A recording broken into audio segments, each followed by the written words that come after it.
Hola, ¿qué tal? ¿Cómo les va, gente? Sean bienvenidos. Y bueno, vamos retomando de a poquito estas clases finales ya, ahora en modalidad asincrónica. Ven que nos quedó un tanto concentrado el mes de junio entre parciales, demás instancias evaluativas, feriado, eh, paro de transporte y demás. La cuestión es que no vamos a tener más clases presenciales. Entonces, en tono o en son de seguir progresando en el conocimiento, vamos a grabar esta clase, ¿sí? En modalidad asincrónica de nuestra materia sucesiones, que forma parte de la carrera de abogacía, precisamente del quinto año del plan de estudios. Bueno, no perdamos más tiempo y vamos a continuar lo que veníamos hablando. ¿Se acuerdan que en las clases precedentes, quedó ya detrás inclusive en la primera clase de junio, quedó detrás del segundo parcial de la materia? Recuerdan que veníamos hablando de sucesión testamentaria, ¿sí? El otro modo por el cual un sucesible es llamado a recibir los bienes de una herencia. ¿Sí? Los bienes o una parte alícuota, ¿sí? De la misma. Bueno, entonces retomamos a partir de la hilación de ideas de la unidad número 12. ¿Sí? Retomando un poquito el tema, podrán recordar que para poder haber iniciado los temas de la 12 fue necesario que repasemos cuestiones inclusive de la unidad previa, es decir, de sucesión testamentaria en general. Todo esto de la forma, del básico contenido que se podía ir volcando, estaba en la 11. Y el objeto de estudio que hoy le vamos a dar finiquito es la unidad 12, referido concretamente al contenido. ¿Sí? Al menos contenido parcial, puesto que el tema de contenido continúa en la bolilla temática 13, pero en la 12 vemos la parte inicial del contenido, ¿sí? Al menos nos metemos en el análisis de algunos tópicos importantes, ¿sí? Por ejemplo, la cuestión de inhabilidad, digamos, testamentaria. Ya lo vamos a ver dentro de qué contexto más genérico debe ser estudiado, ¿sí? La cuestión de modalidades, ¿sí? De las cláusulas testamentarias, puesto que el testamento no escapa, digamos, de su naturaleza jurídica. Acto jurídico es, y como acto jurídico que expresa, digamos, en definitiva la voluntad, en este caso unilateral de una persona, se somete a sus lineamientos conforme a lo que veíamos ya en el civil parte general, en el añorado civil parte general. Y entonces estamos en presencia de un acto unilateral, ¿sí? Con efecto mortis causa, ¿sí? Y en cuanto al contenido, justo es un poco lo que hablábamos en la clase anterior. El testamento puede tener tanto un contenido primordialmente quizás patrimonial, pero el propio código, desde la letra misma, ya se encargaba de dejar de manifiesto cómo también se pueden volcar algunas cláusulas con contenido extrapatrimonial. Y entonces en ese orden de ideas, como acto jurídico es, ¿sí? Respeta su estructura, ¿sí? La estructura del acto jurídico, tanto desde sus elementos esenciales, ¿sí? Sujeto, objeto, causa y forma, y también los elementos accidentales, lo que se conoce en la doctrina civil como las modalidades. Entonces vamos a hacer ahí un enfoque. Vayan mirando su programa a la vez que vamos entrando en tema, en la unidad 12, de las modalidades de las cláusulas testamentarias, cómo se las sujeta, cómo se las somete a condición, plazo y cargo. Vamos a volver a repasar, ¿sí? Para remover polvo de neuronas, los conceptos básicos, ¿sí? de estas tres modalidades de los actos jurídicos. Y luego entramos ya en un posible contenido, digamos, ¿se acuerdan que yo les dije? Decía un viejo profesor, el testamento es el cuadro, ¿sí? La forma, el continente. ¿Cuál es el contenido? Es decir, siendo coloquial o vulgar, ¿con qué lo pintamos? Bueno, un posible contenido, ¿sí? Primordialmente de orden patrimonial, es instituir heredero. Bueno, vamos a estudiar, ¿sí? ¿Cómo es que se instituye heredero? ¿Qué clases de herederos se pueden instituir por testamento? Y también vamos a entrar en la temática interesante de las llamadas sustituciones hereditarias. ¿Sí? ¿Cómo es que funcionan? ¿En qué consisten? ¿Qué mecanismos están admitidos y qué otros mecanismos están o se encuentran prohibidos? ¿Está? Entonces van a haber sustituciones testamentarias o hereditarias con un enfoque más genérico, pero solo aplicable a la materia testamentaria, permitidas por el marco legal, y otras que expresamente estarán prohibidas. No será posible recurrir a ellas. Finalmente vamos a ver un rápido estudio, un sobrevuelo del Instituto del Fideicomiso Testamentario.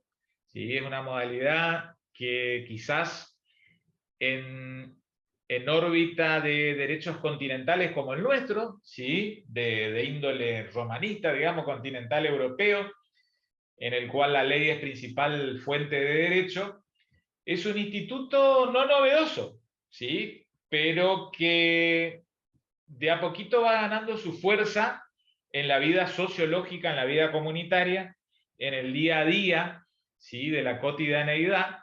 De a poco empieza a instaurarse la mecánica de recurrir, ¿por qué no? Como método de planificación sucesoria, ¿sí? Escuchen estos dos términos de a poquito: planificación sucesoria, puntitos, o planificación hereditaria, como un método muy útil, ¿sí? Máxime que ahora, desde agosto del 2015, se han reducido las cuotas de legítima. Entonces, un interesante mecanismo por ahí para algunas sucesiones. ¿Por qué no asesorar de que quizás, conforme al tipo de elenco de herederos que haya en una potencial sucesión, ¿sí? Quizás algunos herederos con alguna discapacidad, o potencialidad de que herederos al momento de heredar aún no hayan adquirido la mayoría de edad, ¿sí? Algún contexto vulnerable, ¿por qué no esa voluntad del testador expresada en su propio testamento en pos de constituir un fideicomiso testamentario?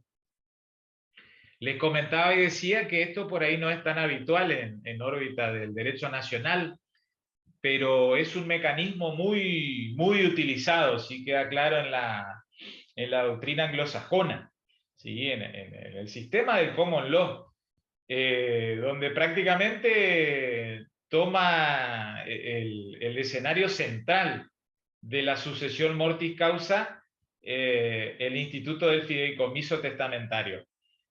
Muchas de las sucesiones mortis causa, precisamente de las personas humanas, se canalizan por este mecanismo de fideicomiso testamentario.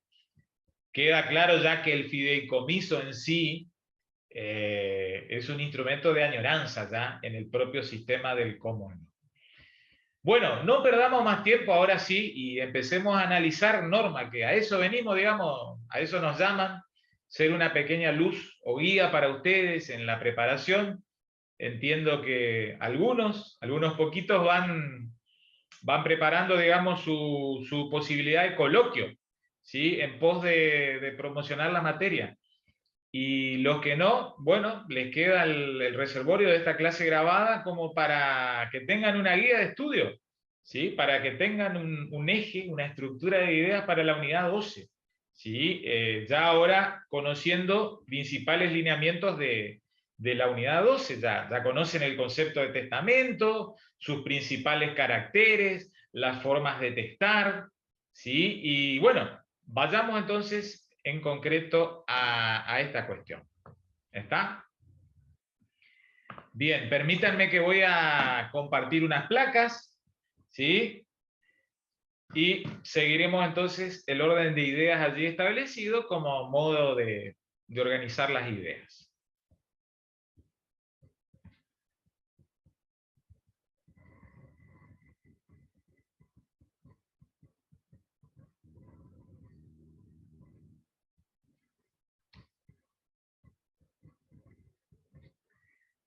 Muy bien. Voy a ponerlo en pantalla principal.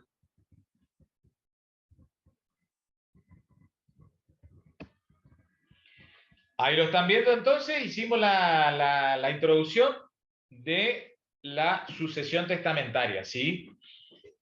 Vayamos entonces al contenido, fíjense ustedes después el programa de la materia, van a ver que uno de los primeros tópicos, ¿sí?, que nos solicita el programa precisamente es esto de la ley aplicable.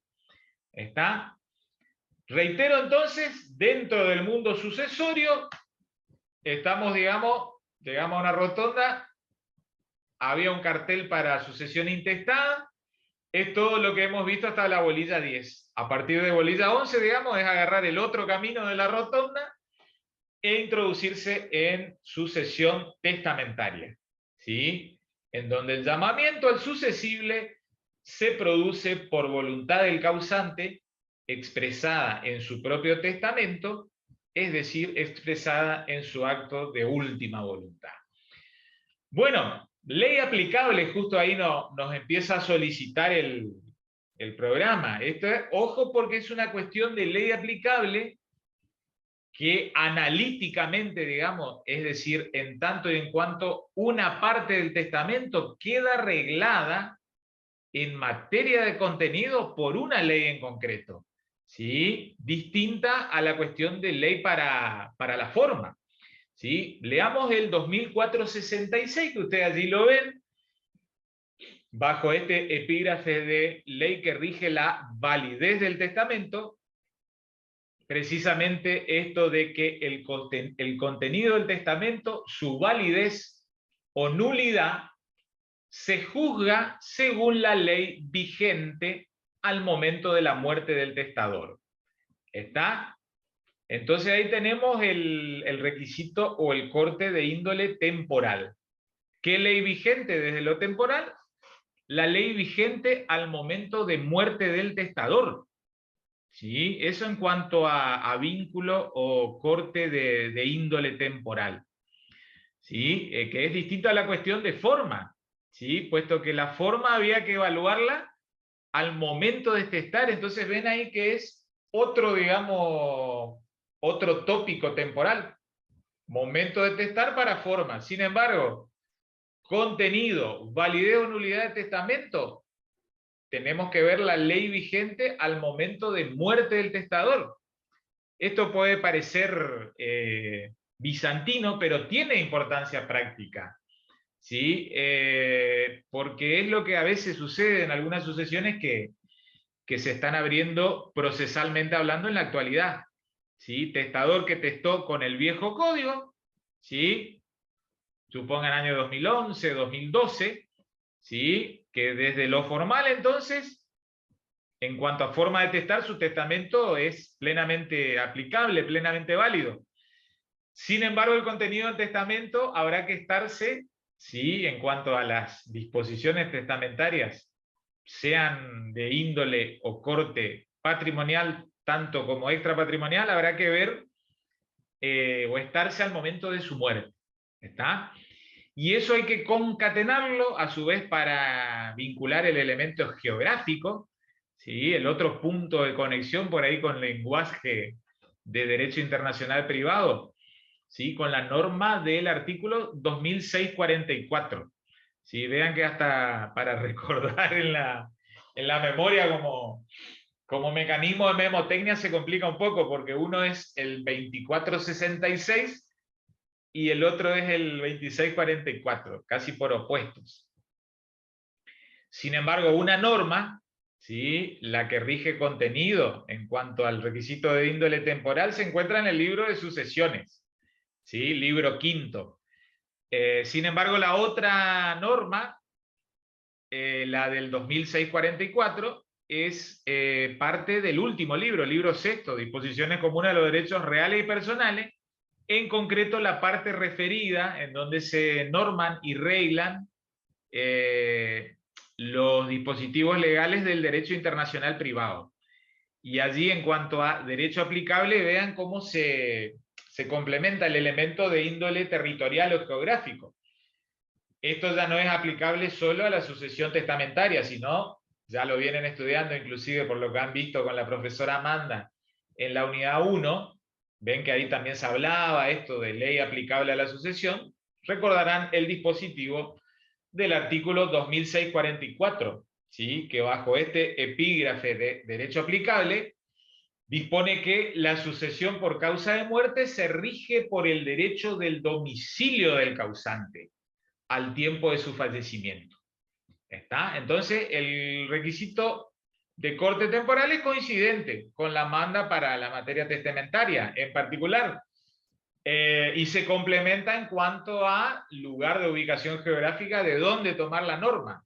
¿Sí? Entonces habrá que estarse en cuanto al punto de conexión, domicilio del causante.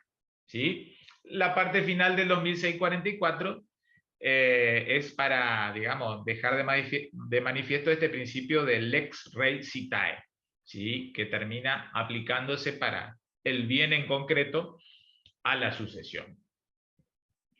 Bien, eso en cuanto a las cuestiones iniciales de esta unidad 12 de ley aplicable. No se olviden que el contenido, ¿sí? Para contenido en cuanto a ley aplicable tenemos un dispositivo específico del libro de sucesiones que solo nos regula la cuestión, el tópico temporal. Estarse a la ley aplicable al momento de la muerte del testador. Sin embargo, para complementarlo, lo complementamos con el dispositivo legal del 2644 para vincular el elemento geográfico. ¿Qué ley vigente al momento de la muerte del testador?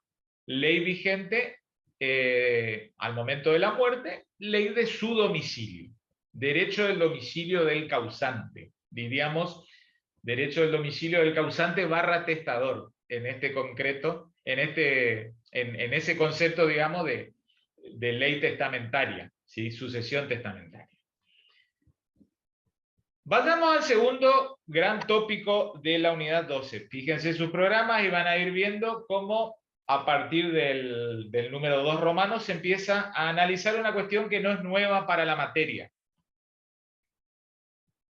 Alguna mención ya la han hecho conmigo y con los profes a lo largo de las distintas clases, pero recordarán que en la unidad temática número 2, ¿sí?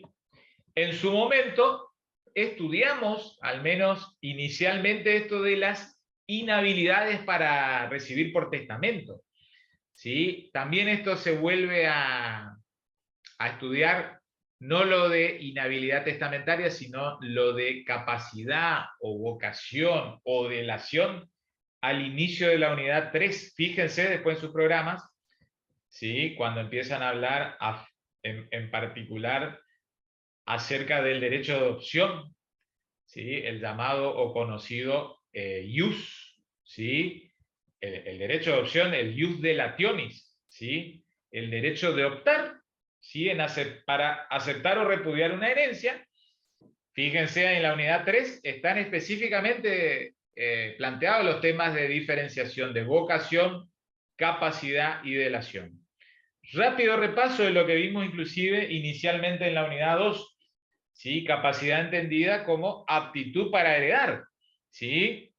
Que recordarán que se despachó, digamos, se fue de la terminología del código el vocablo capacidad como tal. Hoy se habla directamente de personas que pueden suceder, artículo 2279, que tenía 4 incisos.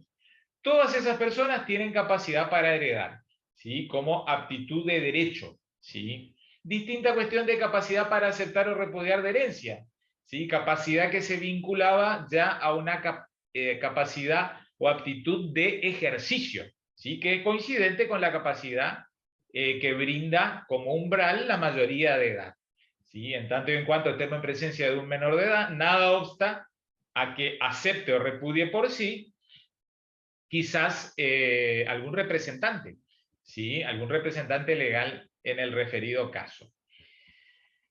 Entonces, ¿qué es lo que era la vocación? Ya vimos capacidad, ¿sí? Capacidad era entendida como aptitud para heredar.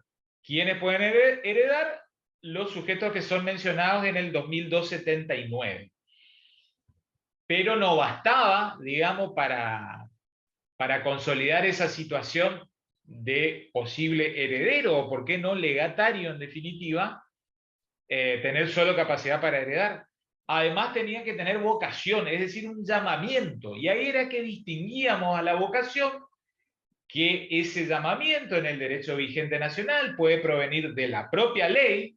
Estamos en presencia de un llamamiento legítimo como equivalente a ley, ley que llama a recibir los bienes de la herencia de una persona, no de manera desordenada, sino conforme a un orden o conforme a órdenes sucesorios que establece concienzudamente, regulado todo el Código Civil.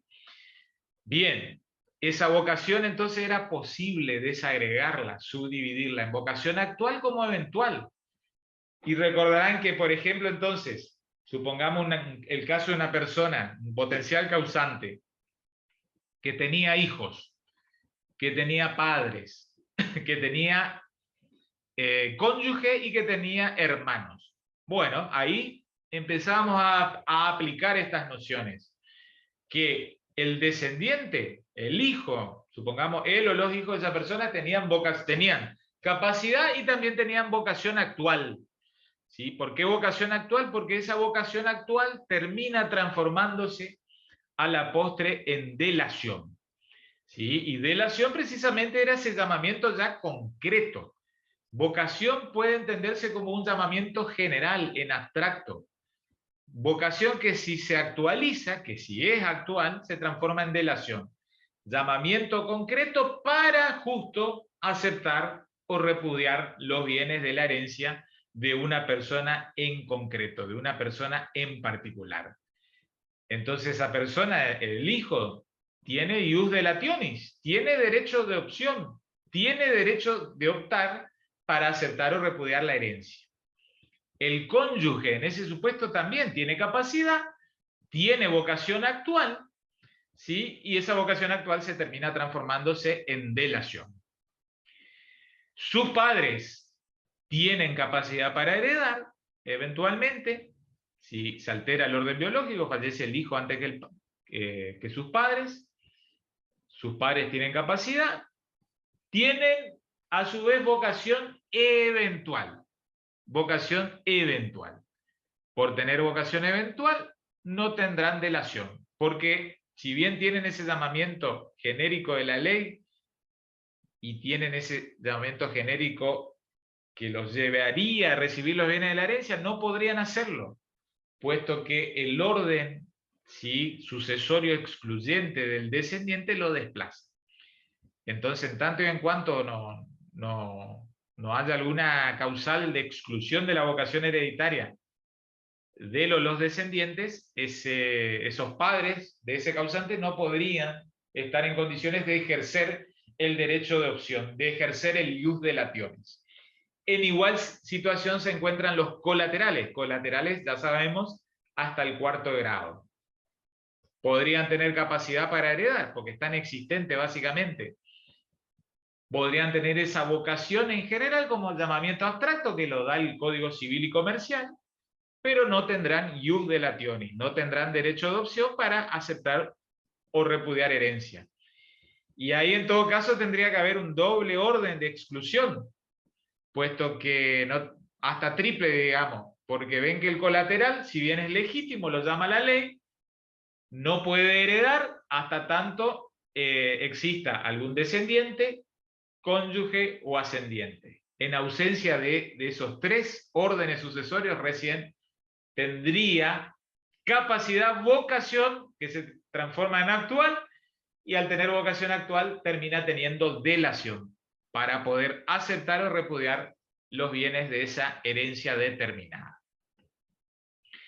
Entonces, vean todo el desarrollo que hicimos para introducirnos en la temática, ¿sí? Queríamos llegar a esto de que cómo encuadramos las inhabilidades para recibir por testamento. Ya tenemos en claro entonces en qué consiste la vocación sucesoria, y ahí advertimos entonces cómo a la vocación sucesoria se la puede contrariar de una manera total ¿sí? Ya sea por voluntad del susceptible. ¿Cuándo? Cuando renuncia. ¿Sí? Cuando una persona renuncia a los bienes de la herencia. Para poder hacer ello, tiene que tener ius delationis, tiene que tener derecho de opción. También puede ocurrir porque es perdidoso en una sentencia judicial de declaración de indignidad promovida por algún coheredero, y también puede que sea excluido de manera total por disposición legal. ¿Sí? Esto es aplicable para el supuesto de cónyuges que, si bien desde el acto matrimonial se han transformado potencialmente en coherederos recíprocos entre sí, si se divorciasen o pasasen, digamos, por separación de hechos sin voluntad de unirse, o si ya no convivieren en definitiva, también se extingue la vocación hereditaria recíproca entre cónyuges. Y ahí es que entramos en el tema que ahora nos convoca, ¿sí? Pero viene bien el repaso de temas que ya hemos visto como para ir amalgamando la materia y que vaya quedando un bloque firme de conocimiento. Allí recién llegamos a las inhabilidades para suceder por testamento. Y hay que entenderlas de igual manera. Puede que haya gente beneficiaria de legados por voluntad de un testador en su propio testamento, digamos, impuso, dispuso legados. O puede que el testador haya establecido o instituido herederos. Ya vamos a ver qué clase de heredero puede instituir por testamento, ¿sí? Herederos universales, haciendo el anticipo, o herederos de cuota, ¿sí? Lo que en el viejo código se llamaba o conocía como los legatarios de cuota. Bueno, puede ser que los hayan mencionado como tales en su testamento y esa persona potencialmente tenía capacidad, ¿sí? Tenía vocación, en este caso el llamamiento no viene de la ley, pero proviene del testamento. Sin embargo, caen en la condición de inhábiles para suceder por testamento. Es para suceder por testamento. En todo caso, si tiene llamamiento legal, no le atañe, ¿sí? No disminuye, no mengua su derecho. ¿Y cuáles son esos casos? Digamos, los casos están regulados en el artículo 2482. Ahí tenemos la llamada del emoji. Prestemos atención, muchachos, muchachas, porque hay personas que no pueden suceder porque les cae sobre sí la inhabilidad para suceder por testamento. Estamos en presencia propiamente de una incapacidad de derecho, ¿sí? Una inaptitud para poder hacerlo. Son gente que tendrían capacidad, ¿sí? Puesto que están existentes al momento de la muerte, tienen el llamamiento por el testamento efectuado por el testador, pero sin embargo, ¡tac!, les resulta aplicable las situaciones hipotéticas reguladas en el artículo 2482. ¿Quiénes no pueden suceder por testamento? Inciso A, dispone este artículo, bajo el epígrafe de personas que no pueden suceder. En el inciso A, les decía, los tutores y curadores no pueden suceder a sus pupilos, si estos mueren durante la tutela o curatela o antes de ser aprobadas las cuentas definitivas de la administración. En el inciso B tampoco puede suceder por testamento. Acá es otra prohibición que me recae, digo, a título personal como escribano. Otra inhabilidad, otra incapacidad de derecho. Otras de ellas se encuentran reguladas en el libro primero de parte general. Pero acá, en este artículo 2482, inciso B, vean esto de el escribano y los testigos ante quienes se haya otorgado el testamento por el acto en el cual han intervenido. ¿Está? Entonces, mal podría yo, como ustedes conocen que soy escribano de ejercicio, escribano titular de registro, mal podría, no tengo prohibido autorizar testamento para X personas, a su vez que no recaigan dentro de un grado de parentesco que establece el dispositivo del artículo 292 del Código Civil y Comercial. Puedo formalizar en mi escribanía, en mi protocolo, testamentos, ¿sí? Pero no puedo resultar beneficiario de alguna manda testamentaria de un testamento que se hizo en mi oficina, ¿sí? Con mi participación. Reitero el inciso B, 2482, inciso B, no pueden suceder por testamento el escribano y, ojo, los testigos. Ven que el testamento por acto público se hace ante escribano y presencia de 2 testigos. Bueno, esos 2 testigos no podrán resultar con clara lógica, ¿no? Acá es patente el interés general de la norma en la prohibición. No pueden suceder el escribano y los testigos ante quienes se haya otorgado el testamento por el acto en el cual han intervenido. Muy bien. Y finalmente, el inciso tercero, vean, tampoco pueden suceder por testamento, los ministros, el inciso C más que tercero, los ministros de cualquier culto y los líderes o conductores espirituales que hayan asistido al causante en su última enfermedad. Entonces tampoco podría testar a favor de ellos, quizás algún legado, difícilmente lo instituya heredero de cuota o universal, pero bueno, está la prohibición. ¿Cuál es el interés o norte que guía estas prohibiciones? Surge claro, digamos, que es mantener la libertad de testar. ¿Sí? Al testador, cuando redacta su testamento, hay que dejarlo, digamos, en su plena conciencia, en su absoluta libertad, que nadie lo coaccione, que nadie interfiera en su voluntad última, precisamente, más allá de las personas que han colaborado quizás activamente en la salud y enfermedad de sus últimos días, de su último pasaje, ¿sí? Ahí vemos en el 2483 la sanción, ¿sí? Esto de que las disposiciones testamentarias a favor de personas que no pueden suceder por testamento son de ningún valor. ¿Está? Nulas. Esto no anula al testamento en general. Supongamos que hay un testamento, sea hológrafo o sea por acto público, que tiene 5 o 6 cláusulas testamentarias. Puede que 4 o 5 de esas cláusulas sean perfectamente válidas.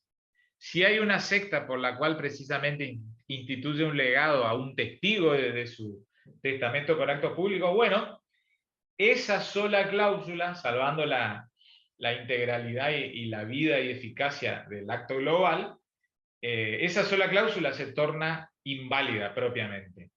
Estamos en presencia entonces de una nulidad de tipo parcial. El resto del acto es perfectamente válido y proyecta sus efectos frente a todos, erga omnes, entre parte y frente a tercero. Sin embargo, vean cómo profundiza el 2483 para evitar intermediación de personas, ¿sí? O digamos testaferro, hombre de paja. Aun cuando se hagan, vean, estas disposiciones eventualmente, por ahí no es directo al testigo, pero puede ser que se haga en nombre de una persona interpuesta. Entonces, ojo que se reputan tales sin admitir prueba en contrario, presunción legal, iuris et de iure, digamos, con el alcance que estudiamos en parte general, si esa manda es en favor de ascendientes, descendientes, cónyuge o conviviente de los impedidos para suceder.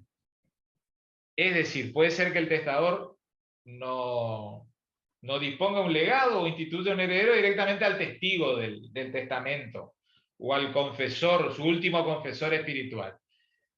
Pero si le da a un ascendiente de ese confesor o a un descendiente de ese confesor, ¿sí? O al cónyuge o conviviente de ese confesor, bueno, mismo resultado práctico jurídico, nulidad. Nulidad, en este caso, de tipo parcial, ¿sí? Que no afectará la integralidad del resto del acto. Vean acá, segundo párrafo del 2483, ya ligado esta cuestión con fraude a la ley. Fraude a la ley puede ser probado por cualquier medio. Y finalmente, esto de que los inhábiles para suceder por testamento que se encuentren en posesión de los bienes dejados por el testador son considerados de mala fe. Vean acá la calificación inclusive, a los fines de la calificación de la posesión de los bienes por parte de estos sujetos, ¿sí? De los inhábiles para suceder. Bien, esa es la segunda cuestión que teníamos por visualizar en esta unidad número 12. Primer tema, ley aplicable. ¿Sí? Ya saben ahí, la cuestión es de los hitos tanto temporales como geográficos. Hito temporal, momento de la muerte del testador. Hito, queda resuelto esto por el propio libro sucesorio, testamentario.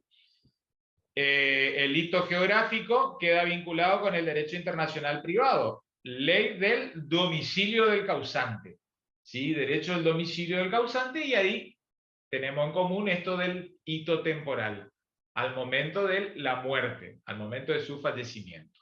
Distinto de la cuestión de forma, ley que rige la forma del testamento, que resulta aplicable, no se olviden, lo veían por unidad 11, la ley que rige la forma es la ley vigente al momento de testar, ¿sí? Distinto, que no va a ser coincidente con momento de la muerte. Segundo tema, le decía, inhabilidades para suceder. No se olviden que esta cuestión la encuadramos con el cuadro que ustedes ven allí en el vértice superior inferior derecho. Vértice inferior derecho. Las causales de inhabilidad para suceder por testamento encuadran como obstativas, como obstáculos que terminan contrariando en definitiva a la vocación sucesoria. Terminan contrariando a ese llamamiento. Como es sucesión testamentaria, estamos muy probablemente en presencia de personas a las cuales la ley no los llamó. Sin embargo, los llamó el testador. A pesar de ello, que entonces, teniendo capacidad y teniendo vocación, porque tienen el llamamiento expresado por el testador en su acto de última voluntad, no pueden suceder. ¿Por qué? Y bueno, porque así lo dispone el 2482. Salvaguardando, reitero, la libertad de testar. Ese es el objetivo que nos guía. Tercer tema de la unidad número 12. ¿Sí? Acá, con gusto, seguramente como también le gusta a la doctora Amanda, volver una y otra vez al querido y añorado civil parte general. Acto jurídico, ¿sí? Acto voluntario lícito, con el fin inmediato de producir efectos o consecuencias jurídicas. Bien. Actos jurídicos tienen una estructura, ¿sí? Siempre es bueno reiterar estos conceptos para que quede, digamos, calado en la memoria. Siempre entre medio de las clases, algo virtuales, algo presenciales, les voy comentando que uno sigue avanzando en su propio conocimiento y cultivándose, y avanzando en estas posgraduaciones de especialización y en docencia universitaria. Justamente se discutía el otro día, así un poco en grupo y luego para conclusión individual, acerca de cuál es el rol de la memoria. ¿Sí? Memoria que para algunos es desdeñada, para otros, llegamos al otro extremo, es ensalzada exacerbadamente, y yo creo que no es ni lo uno ni lo otro. Pero sin memoria, no, lastimosamente, como función cognitiva, no podremos avanzar en el conocimiento. No obstante, ustedes ya casi con 4 o 5 años de bagaje, de 30, 40 materias bajo su espalda, se van dando cuenta de la naturaleza de cada una de sus propias mentes y cerebro. Ven como es tipo un celular o una netbook o notebook, que automáticamente va dejando de lado conocimientos previos y poniendo el foco de atención en los actuales o actualmente vigentes para las cursadas que tienen en el presente. No me quiero ir de tema, pero digamos, resalto el valor de la memoria, resalto el valor de la repetición de conceptos. Esta herramienta que inclusive yo les brindo acá a ustedes, no porque nadie me obligue, digamos, porque inclusive mi paso por la materia sucesoria es algo accidental, porque estoy cubriendo una licencia ¿sí? Por segunda vez en 3 años de cursada. La grabación de la clase es lo que a ustedes les permiten muchas veces fijar conceptos, que lo podrían hacer en la lectura clara, con un mate, un buen café en sus casas. Pero anticipadamente ya van incorporando, digamos, por el mensaje, repetición continua que hacemos los profes. Rescato, digamos, el valor de la memoria, ¿sí? No estudiar de memoria, ¿sí? Pero memorizar estructuras. No se van a olvidar de eso. Memorizar estructuras va a hacer de ustedes grandes estudiantes y profesionales, Dios mediante. Tampoco se puede estudiar todo totalmente razonado, que te cierre, encuadre como un perfecto rompecabezas, pero memorización de estructuras, como lo fue en su momento en Civil Parte General la relación jurídica, ¿sí? Esa clásica estructuración de sus 3 elementos, sujeto, objeto, causa.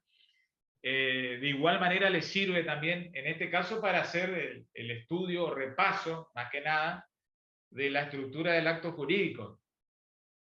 Decía uno de los compañeros justo en esta cursada, y yo creo que más que nunca le asiste la razón con el ejemplo que daba, rescatando o poniendo, digamos, en el escritorio el papel de la memoria. Decía el compañero, gente, digamos, ¿por qué piensan que se hizo tan popular la canción Muchachos en noviembre y diciembre del año pasado?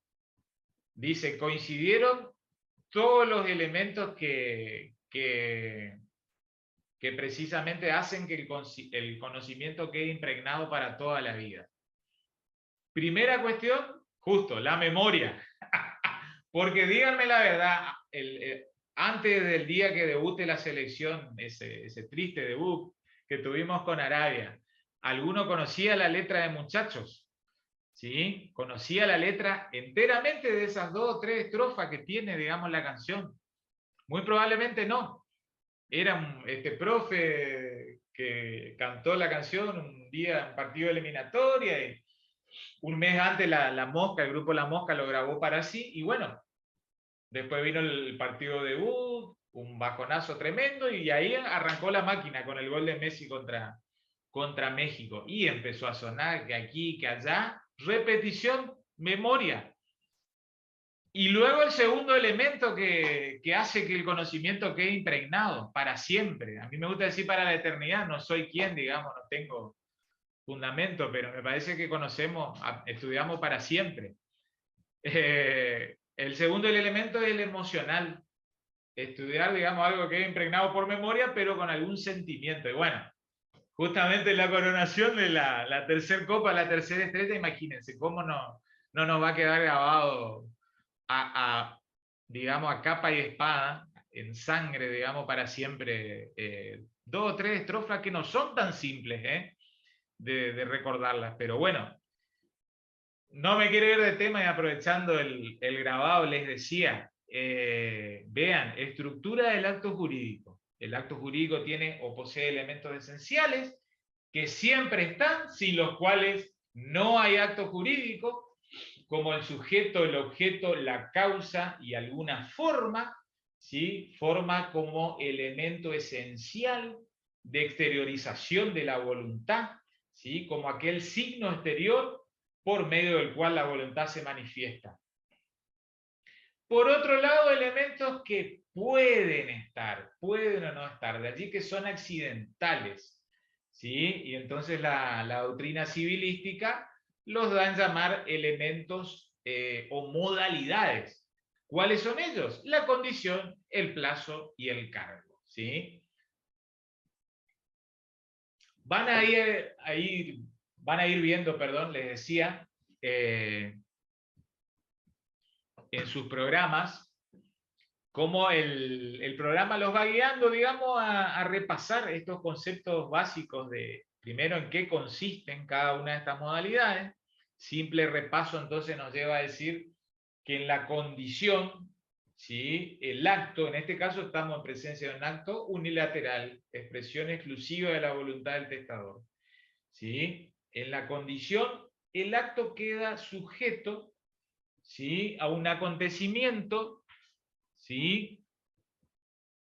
Que en el supuesto de precisamente de la condición, es un acontecimiento imprevisible, ¿sí? Que puede o no ocurrir, es decir, supeditamos la eficacia del acto jurídico al acontecimiento futuro e incierto. Hay incertidumbre acerca de si se va a dar o no lo tipificado en la condición. Podrá darse como no. Eso es lo que lleva a a que hagamos la gran diferencia con el plazo. Porque en el plazo supeditamos la voluntad a un acontecimiento que también es futuro, pero fatal, porque siempre ocurre. En la condición puede o no ocurrir, en el plazo siempre ocurre. ¿Sí? Decían estos viejos profesores de parte general y obligaciones que antes siempre inclusive seguían viniendo los profes de Santa Fe, los titulares, me acuerdo, en mis tiempos de cursada, digamos, es como los elementos, situaciones de la cual ningún ser humano se salva, digamos, de algún papelón, de la guampa o de pasar vergüenza. ¿Sí? Bueno, así funciona un poco la naturaleza del plazo. El plazo siempre va a ocurrir en materia de supeditar los efectos de un acto. A un plazo implica básicamente trabajar con fechas, ¿sí? Meses, semestres, años, lustros, décadas, si fuere posible inclusive sujetar. Sin embargo, la condición, hecho futuro pero incierto. El plazo es futuro pero cierto. Y tanto en los supuestos de condición como plazo, no nos olvidemos. Ellos pueden ser suspensivos o resolutorios.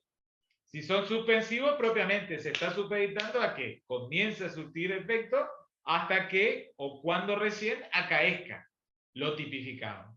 En el caso del resolutorio, desde celebrado el acto, en principio, correrían los efectos, proyectaría eficacia. Acaecida la condición resolutoria o el plazo resolutorio, se extingue el derecho.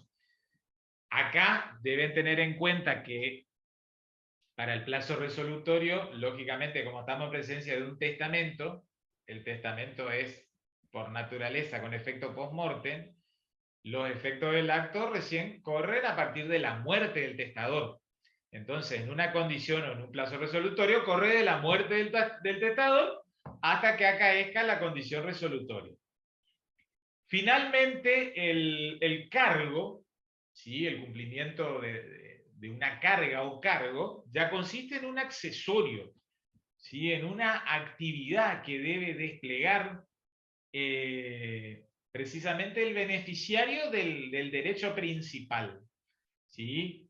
Y ahí puede ser que su incumplimiento lleve, el incumplimiento del cargo por parte, supónganse, del beneficiario, del que es beneficiario de un legado, puede llevar a que se extinga el legado, el incumplimiento precisamente de la manda testamentaria impuesta por ese cargo. En la unidad 13, donde vamos a meter todos los focos de conocimiento sobre legado, vamos a ver quiénes son los sujetos del legado, quién es inclusive el llamado justo grabado, digamos, que es aquel que debe cumplir con las cargas. Bueno, vamos a ver en qué consisten ahí los derechos a la entrega del legado y demás. Solo, digamos, quiero, justamente haciendo lectura del propio programa, ahí poner el ojo de manifiesto algunas por ahí cláusulas usuales que se podrían imponer. Fundamentalmente les cuento, digamos, en materia testamentaria, más que condiciones y plazos, si es que se adiciona alguna modalidad, si es que se adiciona algún elemento accidental, digamos, a la voluntad de los testadores, abogados, escribanos, asesoramos que se impongan cargos, ¿sí? Cargos. Entonces, dentro del, ya saben, digamos, la frecuencia del testamento que es baja, bueno, dentro de los pocos testamentos que hay en la vida práctica, cuando hay imposición de legados, digamos, disposición de legados o institución de herederos, suele ser ahí entonces con más frecuencia, con más elevada frecuencia, que venga acompañado de la imposición de un cargo, ¿sí? Por ahí lo que es condición, lo más típico suele ser lo que ustedes van a ver ahí en sus programas, esto por ejemplo del artículo 1972 o el del 2330. Legados en donde se nombra un beneficiario, ¿sí?, del legado, que va a ser precisamente el legatario, que vienen, digamos, con alguna condición por ahí de no enajenar. Bueno, va a ser válido, pero como siempre ustedes ya se van manejando con algunas pautas normativas de interpretación, ven que siempre todo lo que es prohibición de enajenar nunca va a superar un máximo, ¿sí?, que es casi como estándar. Esa prohibición en todo caso será válida por hasta 10 años. ¿Contados desde cuándo? Desde la apertura de la sucesión. Bueno, se puede imponer, pero por hasta 10 años. O, en todo caso, a veces cláusulas de no división. ¿Sí? Ven que también hay cláusulas de indivisión, lo habrán estudiado allá por bolitas 7 y 8 con la profesora Palacios. Bueno, puede venir ahí acompañando la voluntad testamentaria de los testadores. Así que bueno, vean, este punto es, se resuelve en lo que venimos hablando, es recordar esa estructura básica del acto jurídico, tener bien en claro que estamos en presencia de elementos accidentales, como les dije hace 2 minutitos atrás. Suele ser frecuente. Ahora, si hay beneficiario delegado, hay heredero instituido, sean estos universales o de cuota, y digamos no tienen, disculpen la vulgaridad o lo coloquial de mi lenguaje, no tienen ningún paquetito, ningún buzón encima, por así decirlo, por ahí vienen libres esas instituciones de heredero o disposición de legado, digamos, sin nada más por realizar por parte de sus beneficiarios.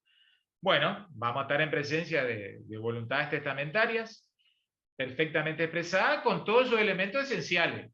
No va a tener además consigo o sobre sí modalidades a las cuales supeditar la eficacia, ¿sí?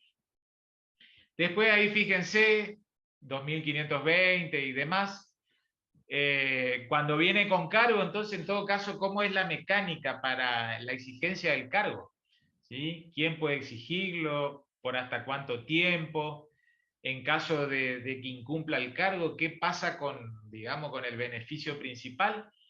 Bueno, ahí hay un sinfín de actividades que en la profundidad, digamos, de la materia testamentaria, luego para la práctica, si algún día les toca el caso, van a ver que está bastante regulado y tipificado el casuismo, que no es propio de este código, pero en esas cuestiones sí lo ha hecho el codificador del año 2015. ¿Sí? Bueno, vamos a ir cerrando en cierta manera la clase del día a la fecha, sucesión testamentaria, y acá llegamos a un posible contenido. Una de las alternativas va a ser entonces que el heredero instituido, el testador, ¿sí?, instituya algún heredero. Vean qué fuerte que es la voluntad jurídicamente expresada de una persona. Puede hasta crear un heredero, ¿sí? Esto inclusive va más allá de lo que siempre les llevo a recordar. Estamos trabajando en sucesión testamentaria. Primer cuestión a dilucidar con ese posible testador en esas audiencias previas es, en ese ida y vuelta de interrogaciones que le hacemos, ¿qué elenco potencial de herederos tenés? Y ahí entonces como que uno va a empezar a orientar el horizonte, digamos, de posible planificación sucesoria, planificación hereditaria. Puesto que si hay descendientes, si esa persona tiene hijos, entonces es como que probablemente trabajemos con el testamento solo sobre 1/3 de su herencia. ¿Sí? Nada obsta que a su vez, por más que tenga hijos, vuelva a ser una distribución equivalente en el propio testamento. Inclusive cuando ustedes lean a fondo el propio código en materia testamentaria, en algún lugar allí lo expresa nuevamente, que se puede limitar a mantener todo lo que la ley a su vez dispone, lo cual no tiene mucho sentido si ya está la atribución legal. En el supuesto de que teniendo hijos, bueno, probablemente trabaje sobre el otro tercio, quizás con legados, ¿sí? No se olviden que el legatario es sucesor particular, entonces en el legado va a haber un sucesor mortis causa, pero singular, es decir, a título particular, sobre un bien o conjunto de bienes. ¿Está? Sería sobre ese tercio disponible. ¿Se acuerdan el dibujito que veíamos para cuotas de legítima? Las porciones de la torta o del pastel. Bueno, sobre 1/3, sobre un 33,3% quizás de su patrimonio potencialmente proyectado, quizás pueda disponer legados. Pero ojo que también en ese 1/3 quizás pueda establecer no un heredero universal. Sí, ahí vamos entrando en el tema de la placa. Ven esto de que los herederos que puede instituir una persona en sus testamentos pueden ser universales o de cuota. El heredero universal, si es instituido como tal, ¿sí? O a secas, sin ningún aditamento, se entiende que tiene vocación al todo. Bueno, otra cuestión será el día de su muerte, si una persona, por ejemplo, instituye heredero universal y a su vez tenía descendientes. Bueno, ahí va a haber que hacer una interpretación armónica del conjunto de normas sucesorias. Lógicamente que los herederos legítimos salvarán su legítima. Y ese mentado heredero a secas, que el testador creía que iba a tener vocación o voluntad al todo, no, va a tener que ver reducida su cuota de participación en 1/3, va a quedar, digamos, como un heredero de cuota. ¿Sí? El heredero de cuota va sobre una parte alícuota de lo que era el patrimonio en vida del causante a la postre herencia luego de su muerte. No se olviden que no son coincidentes las nociones de patrimonio con herencia. ¿Está? Eso también hay que recordarlo, puesto que el caudal hereditario se ve reducido. Hay derechos patrimoniales que por principio general uno sabe que el derecho patrimonial se traslada porque opera el mecanismo mortis causa en cabeza de los sucesores. Bueno, hay derechos patrimoniales en los cuales no hay sucesión mortis causa. ¿Sí? Usufructo, uso, habitación, obligaciones intuito persona. ¿Sí? Contrato, por ejemplo, el contrato de mandato. Bueno, otra cuestión, vean esto. Derecho de acrecer, recordarán, algunos o muchos de ustedes hemos compartido las cruzadas de reales. El derecho de acrecer, ¿en qué consiste? En esa posibilidad justo de acrecer la cuota originaria. Estudiamos esto en materia de usufructo, donde, ojo, porque en usufructo siempre hay un funcionamiento, digamos, coherente, regular. En usufructo, si el derecho a crecer no se pacta, no opera ex lege o de pleno derecho. Entonces, por ejemplo, veíamos que esta cuestión de poder expandirse, ¿sí? Supongamos, hacia toda la cosa, o al menos ampliar su cuota de participación sobre un bien o un conjunto de bienes, les decía que en usufructo, por ejemplo, veíamos la situación de los co-usufructuarios. Si se dejaba en usufructo una cosa en cabeza de más de una persona, justo esto se regulaba. Una persona renunciaba o fallecía, la otra acrece su cuota de usufructo, y la respuesta en usufructo es que no acrece, ¿sí? Puesto que si no se pactó originariamente, o por algún instrumento complementario, no procede el derecho de acrecer, ¿sí? Así es la cuestión. Bueno, veamos cómo juega a la hora de interpretar cláusulas testamentarias el derecho de acrecer. Vamos a leer un poquito el código. ¿Sí? Salgo de la placa. unos minutitos más y ya vamos a ir cerrando. Justo en el día de la fecha, a continuación tengo clase de escribanía ahí en la facultad. Entonces vamos a ir terminando como para que tenga un breve descanso también, porque son 4 horas que me vienen de práctica notarial 1. Vamos a compartir, a ver un poquito, si lo tenemos abierto. Creo que sí.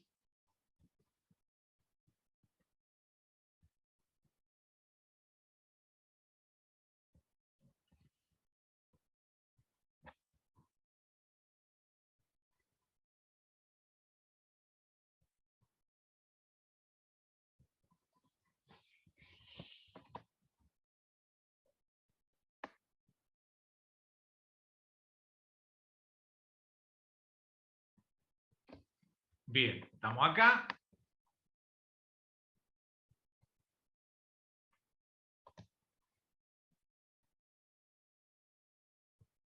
$24.89.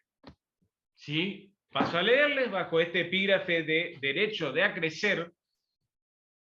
Ven esto de que cuando el testador instituye a varios herederos en una misma cuota, supongamos en un tercio o en una cuarta parte, por así decirlo, 25% de su herencia, o atribuye un bien conjuntamente a varios legatarios, ¿sí? Una sola cosa para varios legatarios, serían colegatarios entre sí. Escuchen esto, cada beneficiario aprovecha proporcionalmente de la parte perteneciente al heredero legatario cuyo derecho se frustra o caduca. ¿Han entendido? Es como que acá, saliendo del tema usufructuario, vuelvo a remarcarlo porque en el usufructo otra vez se va a regular como siempre se hace en materia usufructuaria, pero es como que viene implícito el derecho de acrecer. Vean, cuando el testador, reitero, instituye a varios herederos en una misma cuota o atribuye un bien conjuntamente a varios legatarios, habría colegatarios entre sí. Cada beneficiario aprovecha proporcionalmente de la parte perteneciente al heredero o legatario cuyo derecho se frustra o caduca.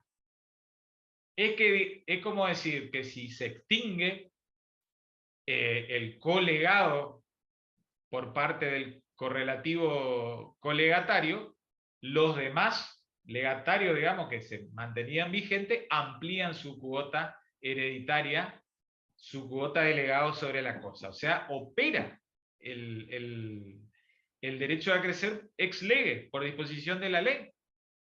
Sin embargo, digamos, no es todo tan gratuito. Vean el 2489, segunda parte. Los favorecidos por el acrecimiento quedan sujetos a las obligaciones y cargas que pesaban sobre la parte acrecida, excepto que sean de carácter personal. Puede ser que se dispuso un legado donde cada uno tenía que cumplir con un cargo. Bueno, puede ser que un colegatario, digamos, renunció, no quiere la cosa. Bueno, los demás amplían, pero se le suma, digamos, la parte proporcional del cargo por cumplir. ¿Se entiende? Vean qué importante también, 2489, tercer párrafo, finalmente el derecho de acrecer se transmite a los herederos. ¿Está? Otro artículo importante, vean el legado de usufructo que mantiene la lógica. Yo le decía, siempre en usufructo, si no se pacta, no opera el derecho de acrecer. ¿Sí? Entonces, salvo pacto en contrario, no opera. 2490, se reitera en materia usufructuaria. Vean, la muerte del colegatario de usufructo posterior a la del testador no produce el acrecimiento de los otros colegatarios, excepto disposición en contrario del testamento. ¿Está? Entonces ahí no opera en materia de colegado, ¿sí? O legado de... Sí, serían colegatarios de usufructo sobre una misma cosa. Fallece uno de ellos, ante ello no opera el derecho de acrecer, la expansión de la cuota sobre la cosa, no opera. Salvo otra vez, disposición en contrario. ¿Dónde? Que haya hecho el propio testador en su testamento. Bien. Últimas consideraciones, vuelvo a a compartir la placa. Estábamos acá. ¿Qué es esto de interpretación de cláusulas? Fíjense un poquito. Después lean ahí. Hay un artículo muy interesante, ya que estamos rapidito, se los muestro. Para cómo entender la voluntad del testador, sí, cuando instituye heredero. Es muy singular por los términos que utiliza. Vean, a ver, esta, 2485, ¿sí? Casos especiales, ven ahí, se empieza a regular cómo se entiende, digamos, efectuado la institución de heredero. Es muy singular, vean el último párrafo cuando nos habla de institución a favor del alma del testador, ¿sí? Le tomamos, digamos, un poco con ironía o con sarcasmo para ser más llevadero. Obviamente que son temas serios y demás, pero vean qué singular el lenguaje que utiliza.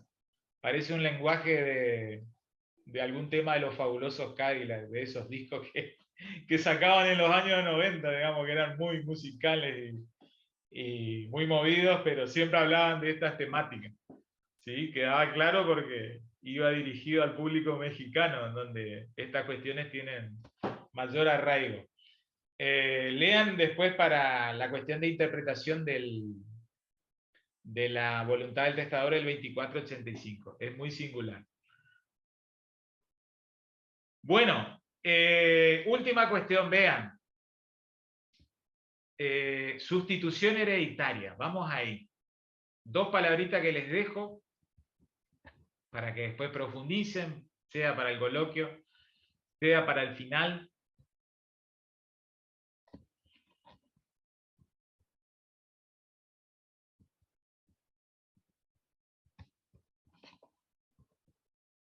Muy bien, ahí estamos. Ven, sustitución hereditaria.